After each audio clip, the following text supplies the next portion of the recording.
Hello one and all, a very warm welcome to another instalment from the channel that is Jono's Graveyard Jaunts. Now today's episode is another one in our true crime series of videos. Now a quick disclaimer, I was actually filming this in Wales and this is where the video takes place. So what I'm going to do is I'm going to put the Welsh name of the church and the area in question on the screen because I'm not sure how to pronounce it. And I don't want to insult anybody from Wales, so I'll actually put it on the screen because I know I will pronounce it incorrectly. So that's what we'll kind of do moving forwards regarding this video. Now, those of you who are familiar with my channel, you will no doubt be aware of the previous two videos I created regarding two of the murder stones located throughout the UK.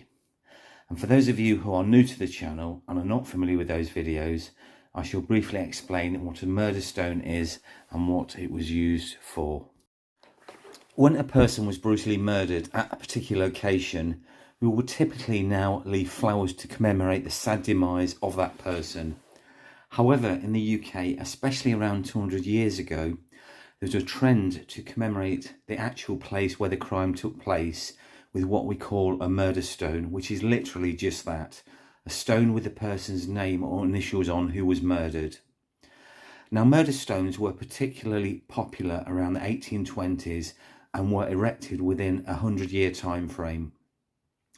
There are about 100 murder stones in existence throughout the UK, and I've undertaken a full video on two of them and a third, which is a short video on a man by the name of William Wood, who was brutally murdered by the roadside in an area of Derbyshire known as the Gwendraeth Valley. And there is also a stone to commemorate the exact location as to where he died. I will add a link to all three videos in the description, both the two full videos and the short, in case you may want to view any of them. As already stated, for today's particular episode, I'm in the beautiful country of Wales, specifically near a place called Neath, which lies in the Port Talbot borough of Wales. I shall be filming today at St Cawgs Church near Neath. Again, I'll put this on the screen, so I'm not sure how to pronounce it as I narrate this video, which is where the person who features in today's video is laid to rest. Now, the person we're going to be talking about today was a young lady by the name of Margaret Williams, who was brutally murdered at the tender age of just 26 years old. Her murder stone is plain but very imposing, and the writing on it expresses the outrage of the local community, and the message was also designed to prick the conscience of her killer. So who was Margaret Williams, where was she born, and how did she meet her demise? Margaret was an unmarried country girl from Carmarthenshire. Specifically, she came from a place called, and again I'll put this on the screen because I don't know how to pronounce it, in the Gwendraeth Valley near Kidwelly. Her father, John Williams, was a labourer, and Margaret was described as, and I quote, a fine healthy young woman known for, again I quote, industry and cheerfulness. Now, Margaret worked as a maid for a local tenant farmer who lived above Cadoxton, and it was thought it was the farmer's son who actually got Margaret pregnant. After she became pregnant, she left the farm. It was not clear whether she was left under her own volition or whether or not she was thrown out. 10 weeks later, she was lodging with an old man near the town. She walked into the town on Saturday, the 13th of July, 1822, where she bought a sheep's head. Now, Margaret Williams was found dead on Sunday morning, the 14th of July, 1822. Now, Margaret was found in a ditch by the side of the path, and she was 26 years old at the time and 16 weeks pregnant.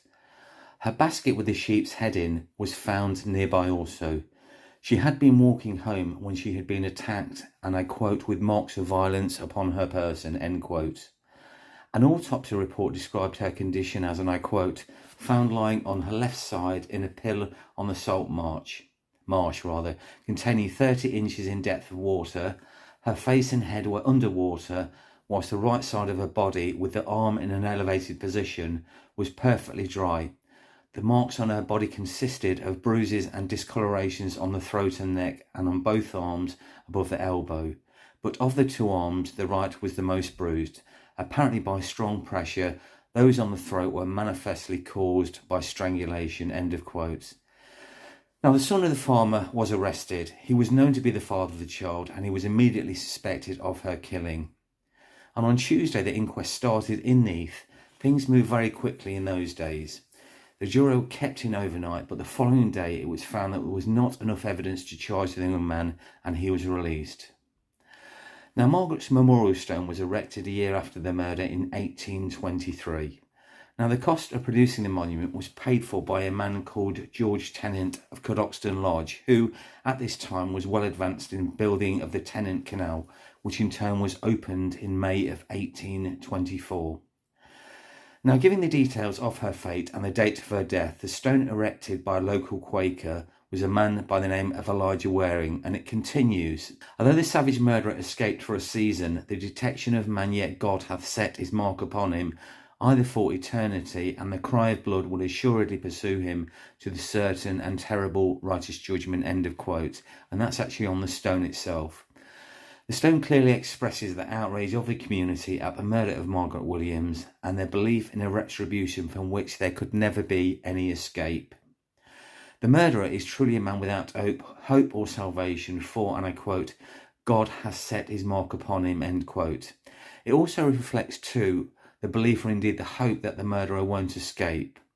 And it stands out, her memorial, because it's not square to the path and it actually sits at an angle. Now, what's really interesting about the actual stone, the location, it actually points to where the cottage used to stand, where it was believed the murderer lived. And the idea or the thought process behind it was that it would actually prick the murderer's conscience by facing where he lived at the time, so he would see it, obviously, every time he walked by.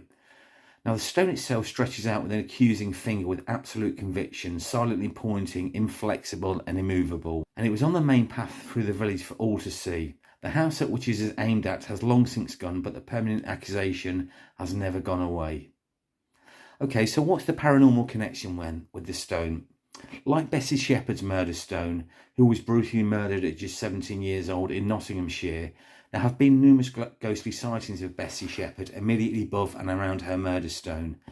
Now, with regards to the murder stone of Margaret Williams, there have also been two ghostly forms reportedly seen by this stone, thought to be both Margaret and her lover. So here we are at the final resting place of Margaret Williams, and what we'll do is we'll read the stone together. 1823, to record murder. This stone was erected over the body of Margaret Williams, aged 26, a native of Carmarthenshire, living in service in this parish, who was found dead with marks of violence upon her person in a ditch on the marsh below this churchyard on the morning of Sunday the 14th of July 1822. Although the savage murderer escaped for a season, the detection of a man yet God hath his mark upon him, either for time or eternity, and the cry of blood will assuredly pursue him to certain and terrible but righteous judgment. So it's quite, that message was actually written by the Quaker Elijah Waring. And what I'll do is I'll point around and show you the actual stone itself is at an angle to the other graves in the cemetery, and it's actually pointing at the alleged murderer, who was obviously the farmer's son, who was thought to be the murderer and was thought to be the person who actually got Margaret Williams pregnant. So that's what we'll do now. So this is Margaret Williams' grave, and as you can see, it points at an angle. So what I'm going to do is pan around and show you where the stone is pointing, which really is about where my car is, that white car. And the idea was, or the thought process was, if we do this, it will prick the conscience of the murderer, who we know is the farmer's son, to admit his guilt and deal with the consequences. But sadly that never happened. That concludes the video, guys. Thank you very much for watching. If you are enjoying the content of the channel, can I please ask you to like, subscribe and comment. Now, as you know, it is free to subscribe.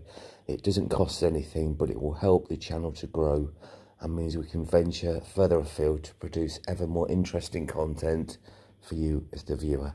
Thank you.